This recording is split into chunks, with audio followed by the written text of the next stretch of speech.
नमस्कार दोस्तों, आइए जानते हैं आज बिहार की बड़ी खबरें। आज की पहली खबर है कि पटना एक्सीडेंट में युवक की मौत पर बवाल, 10 गाड़ियां फूंकी। पटना में सड़क हादसे में युवक की मौत के बाद हालात बेकाबू हो गए। घटना अगमकुआं थाना क्षेत्र के 0 माइल के पास शुक्रवार सुबह की है, जहां तेज रफ्तार बस की चपेट में आने से युवक की मौके पर ही मौत हो गई। गुस्साए लोगों ने उस बस को आग लगा दी। गुस्साई भीड़ ने 2 पुलिस गाड़ियों, बसों और बाइक समेत करीब 10 वाहनों में आग लगा दी। ट्रैफिक पुलिस पोस्ट जला दी। नेशनल हाईवे 30 पर जाम लगा दिया। पत्रकारों से मारपीट की। मौके पर 9 थानों की पुलिस तैनात की गई है। बिहार के 15 जिलों में बारिश का अलर्ट। नेपाल में हो रही बारिश से मुजफ्फरपुर में बागमती नदी उफान पर है, जिसके चलते कटरा प्रखंड के निचले इलाकों में कमर तक पानी घुस गया है। बकुची गांव में 12 से अधिक घर डूब गए हैं। बकुची प्राथमिक विद्यालय और नवादा माध्यमिक विद्यालय में भी पानी भर गया है, जिससे बच्चों की पढ़ाई प्रभावित हो रही है। मौसम विभाग ने आज 15 जिलों के लिए बारिश, आंधी और बिजली गिरने की चेतावनी जारी की है। बक्सर समेत 5 जिलों में तेज बारिश का ऑरेंज अलर्ट जारी किया गया है। वहीं 10 जिलों में बारिश का येलो अलर्ट है। बिहार के 59 लाख एलपीजी उपभोक्ताओं की बढ़ सकती है टेंशन। बिहार में एलपीजी गैस सिलेंडर का इस्तेमाल करने वाले लोगों के लिए जरूरी खबर है। राज्य के लाखों गैस उपभोक्ताओं के लिए ई-केवाईसी कराना अनिवार्य है। तेल कंपनियों ने साफ कर दिया है कि जिन उपभोक्ताओं ने अभी तक आधार आधारित ई-केवाईसी पूरी नहीं की है, उन्हें जल्द से जल्द यह प्रक्रिया पूरी करनी होगी। सहरसा के डीपीओ के 4 ठिकानों पर ईओयू की रेड। आर्थिक अपराध इकाई ईओयू ने आय से अधिक संपत्ति मामले में सहरसा के जिला कार्यक्रम पदाधिकारी डीपीओ अजीत अमर के खिलाफ बड़ी कार्रवाई की है। ईओयू ने शुक्रवार सुबह अजीत अमर के 4 ठिकानों पर एक साथ छापेमारी की। ये कार्रवाई आय से अधिक संपत्ति के मामले में की गई है। 13 शहरों के कूड़े से बनेगी बिजली खाद। पटना समेत आसपास के 12 नगर निकायों के कचरे का अब वैज्ञानिक तरीके से निष्पादन होगा। कचरे से बिजली उत्पादन के लिए वेस्ट टू एनर्जी परियोजना के तहत एक नई company Magadh resource recovery sustainable solutions limited का गठन किया गया है। सीबीआई का दावा, नीट पेपर लीक साजिश महीनों पहले हुई। नीट यूजी 2026 पेपर लीक की साजिश परीक्षा से कई महीने पहले रची गई थी। एनटीए के एक्सपर्ट्स ने पेपर तैयार करने के दौरान ही सवाल याद कर लिए थे। सीबीआई ने दिल्ली के राउज एवेन्यू कोर्ट में दाखिल 94 पेज की चार्जशीट में यह दावा किया है। चार्जशीट 28 जुलाई को दाखिल की गई थी। इसकी जानकारी शुक्रवार को सामने आई। बिहार में 73,151 शिक्षकों ने ट्रांसफर की अर्जी लगाई बिना मर्जी नहीं होगा तबादला। सरकार के पिछले कुछ महीनों के फैसलों पर नजर डालें तो तस्वीर अलग दिखाई देती है। 4 बार सरकार ने शिक्षकों के हित में अपने फैसले बदले हैं। 73,151 शिक्षकों ने ट्रांसफर के लिए आवेदन दिया है। अब बिना मर्जी शिक्षकों का तबादला नहीं होगा। अब 36 नहीं, सिर्फ 3 घंटे में हटाना होगा एआई से बना फर्जी वीडियो फोटो। सरकार ने एआई से बने फर्जी वीडियो फोटो रोकने और डीप फेक से निपटने के लिए आईटी नियम बदल दिए हैं। गुरुवार को जारी संशोधित नियमों के मुताबिक अब टेक कंपनियों को सरकारी या अदालती आदेश मिलने के महज 3 घंटे में गैर कानूनी डीप फेक कंटेंट को हटाना होगा। पहले यह समय सीमा 36 घंटे थी। भागलपुर में आवारा कुत्तों के आतंक से मिलेगी राहत। भागलपुर नगर निगम ने आवारा कुत्तों की बढ़ती समस्या से निपटने के लिए नसबंदी और बंध्याकरण की योजना शुरू की है, जिसके लिए संतुलन जीव कल्याण संस्था को 1 सप्ताह में काम शुरू करने का निर्देश दिया गया है। इसके अतिरिक्त कनकैथी में 1 करोड़ 10 लाख की लागत से एक आधुनिक डॉग शेल्टर सह एबीसी सेंटर भी बनाया जाएगा।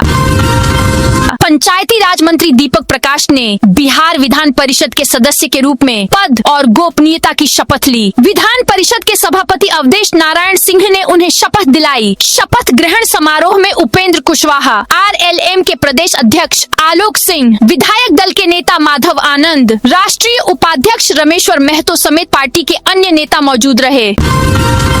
11 साल का हुआ बिहार म्यूजियम, आज लगेगी खास प्रदर्शनी। बिहार म्यूजियम के आज 11 साल हो गए हैं। साल 2015 में सीएम नीतीश कुमार ने इसका उद्घाटन किया था। करोड़ों की लागत से बनी यह म्यूजियम ऐतिहासिक और सांस्कृतिक धरोहरों से सुसज्जित है। आज इसका स्थापना दिवस मनाया जाएगा। पटना मेट्रो निर्माण, बेली रोड पर नया ट्रैफिक प्लान लागू। पटना मेट्रो के निर्माण कार्य में तेजी लाने के लिए बेली रोड पर नया ट्रैफिक प्लान लागू किया गया है। चिड़ियाघर गेट नंबर 1, विकास भवन और इनकम टैक्स गोलंबर के पास मेट्रो स्टेशनों का निर्माण किया जा रहा है। पटना से शुरू होगा देशव्यापी मतदाता साक्षरता अभियान। चुनाव आयोग 16 और 17 अगस्त को पटना से देशव्यापी मतदाता साक्षरता अभियान इलेक्टोरल लिटरेसी क्लब 2.0 शुरू करेगा। इसका उद्देश्य युवाओं को चुनावी प्रक्रिया से जोड़ना, मतदान के महत्व को समझाना और लोकतांत्रिक भागीदारी बढ़ाना है। बिहार में सवर्णों के लिए राहत सभी 38 जिलों में तैनात होंगे नोडल अफसर। बिहार में सवर्ण समाज से जुड़ी शिकायतों के समाधान के लिए नई व्यवस्था लागू की जा रही है। राज्य के सभी 38 जिलों में नोडल अधिकारियों की तैनाती होगी। इन अधिकारियों का उद्देश्य शिकायतों का जिला स्तर पर ही त्वरित निपटारा करना होगा। इससे लोगों को बार बार पटना स्थित राज्य सवर्ण आयोग का रुख नहीं करना पड़ेगा। जिला प्रशासन के वरिष्ठ अधिकारियों को नोडल अधिकारी बनाया जाएगा। बिहार में अवैध खनन पर कार्रवाई की तैयारी। बिहार में अवैध खनन पर सख्ती बढ़ने वाली है। खान एवं भूतत्व विभाग अब अपनी अलग सिक्योरिटी फोर्स तैयार करेगा। इसके तहत राज्य में 1000 खनन सिपाहियों की भर्ती की जाएगी। साथ ही दूसरे राज्यों से आने वाले खनिजों से लदे वाहनों पर जीपीएस लगाना भी अनिवार्य किया जाएगा। खान एवं भूतत्व मंत्री प्रमोद कुमार ने प्रेस वार्ता में इसकी जानकारी दी। भोजपुर शिक्षा विभाग के अधिकारियों पर जानलेवा हमला। भोजपुर जिले में गुरुवार की शाम शिक्षा विभाग के अधिकारियों पर हुए जानलेवा हमले से प्रशासनिक महकमे में हड़कंप मच गया। मुफस्सिल थाना क्षेत्र के रतनपुर ओवरब्रिज के समीप कार सवार आधा दर्जन से अधिक हमलावरों ने जिला शिक्षा पदाधिकारी कार्यालय के जिला कार्यक्रम पदाधिकारी राहुल कुमार और उनके साथ मौजूद 2 अन्य कर्मियों पर लाठी डंडों से हमला कर गंभीर रूप से घायल कर दिया। अपराध पर नकेल कसने के लिए पुलिस की बड़ी तैयारी। औरंगाबाद जिले में अपराध नियंत्रण, लंबित कांडों के त्वरित निष्पादन और कानून व्यवस्था को और मजबूत बनाने के उद्देश्य से पुलिस अधीक्षक उपेंद्र नाथ वर्मा ने गुरुवार को पुलिस कार्यालय सभागार में अपराध समीक्षा बैठक की। बिहार में 9 महीने में 371 एटीएम बंद। बिहार के लोगों के लिए अपने नजदीकी नुक्कड़ से नकदी निकालना मुश्किल होता जा रहा है। बैंकों ने पिछले 9 महीनों मार्च 2025 से दिसंबर 2002 के दौरान प्रदेश भर में 371 एटीएम स्थायी रूप से बंद कर दिए हैं। पटना में अकेले 117 एटीएम बंद हुए हैं। बारिश, उमस और तापमान में लगातार उतार चढ़ाव का असर लोगों की सेहत पर दिख रहा है। अस्पतालों में वायरल फीवर, फ्लू और गले के संक्रमण के मरीज बढ़े हैं। पीएमसीएच, एनएमसीएच, आईजीआईएमएस और न्यू गार्डिनर समेत अन्य अस्पतालों के ओपीडी में तेज बुखार, बदन और सिर दर्द, खांसी, नाक बहने और छींक की शिकायत लेकर मरीज पहुंच रहे हैं। टीटीई की हर कार्रवाई का बनेगा डिजिटल रिकॉर्ड। पूर्व मध्य रेलवे के दानापुर मंडल में टिकट जांच को पारदर्शी बनाने के लिए टीटीई को बॉडी कैमरे दिए गए हैं। यह पायलट प्रोजेक्ट पटना स्क्वाड 2 से शुरू हुआ है, जिससे जांच की हर कार्रवाई का डिजिटल रिकॉर्ड बनेगा और विवादों की निष्पक्ष जांच हो सकेगी। सफाई कर्मियों की हड़ताल टूटी, मंत्री के साथ वार्ता में मांगों पर सहमति बनी। पटना नगर निगम समेत राज्य के सभी नगर निकायों में 8 दिनों से चल रही सफाई कर्मियों की हड़ताल समाप्त हो गई है। गुरुवार को नगर विकास मंत्री नीतीश मिश्रा के साथ वार्ता के बाद कर्मचारी संगठनों ने हड़ताल वापस लेने की घोषणा की। पटना में आज से उठेगा कचरा, हड़ताल हुआ खत्म। पटना नगर निगम सहित पूरे बिहार के नगर निकायों में 8 दिनों से जारी आउटसोर्स सफाई कर्मियों की हड़ताल खत्म हो गई है। गुरुवार को नगर विकास मंत्री नीतीश मिश्रा के साथ बैठक के बाद कर्मचारी संगठनों ने हड़ताल वापस लेने की घोषणा की। किशनगंज में 2028 से पहले बनेगा मेडिकल कॉलेज। ठाकुरगंज विधायक गोपाल कुमार अग्रवाल ने घोषणा की है कि वर्ष 2028 से पहले ठाकुरगंज में मेडिकल कॉलेज स्थापित किया जाएगा। उन्होंने दावा किया कि सरकार इस परियोजना पर गंभीरता से काम कर रही है और आवश्यक प्रक्रियाएं तेजी से आगे बढ़ रही हैं। विधायक अग्रवाल ने बताया कि प्रस्तावित मेडिकल कॉलेज के साथ 200 बेड का आधुनिक अस्पताल भी बनाया जाएगा।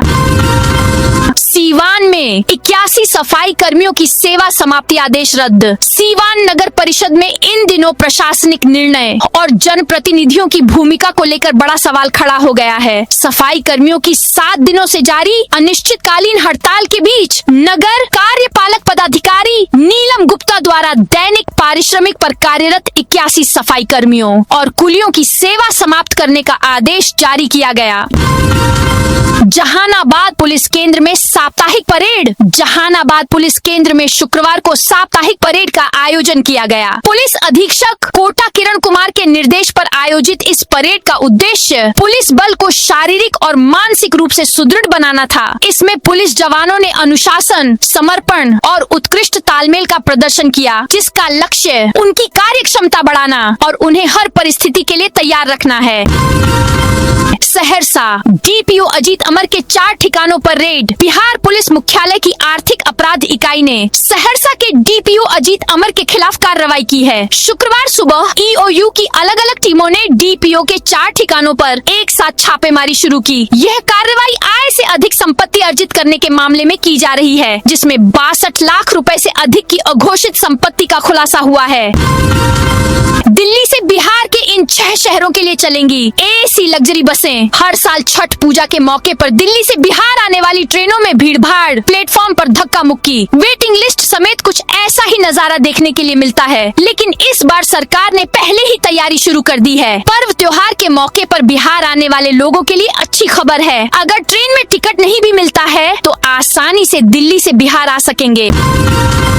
समस्तीपुर निर्धारित टाइमलाइन से पहले चालू होगा ओवरब्रिज। समस्तीपुर शहर की लाइफलाइन ओवरब्रिज निर्धारित टाइमलाइन से पहले शुरू होगा। पुल मरम्मत का कार्य लगभग पूरा हो चुका है। सड़क निर्माण का कार्य अंतिम चरण में है। 2 भागों में बंटे शहर को एक करने वाले इस पुल पर आवागमन बंद होने से लोग परेशान हैं। रूट डाइवर्ट होने से वाहन चालकों को कई किलोमीटर की अतिरिक्त दूरी तय करनी पड़ रही है। 7 जुलाई से इस पुल को मरम्मत कार्य के लिए बंद कर दिया गया है।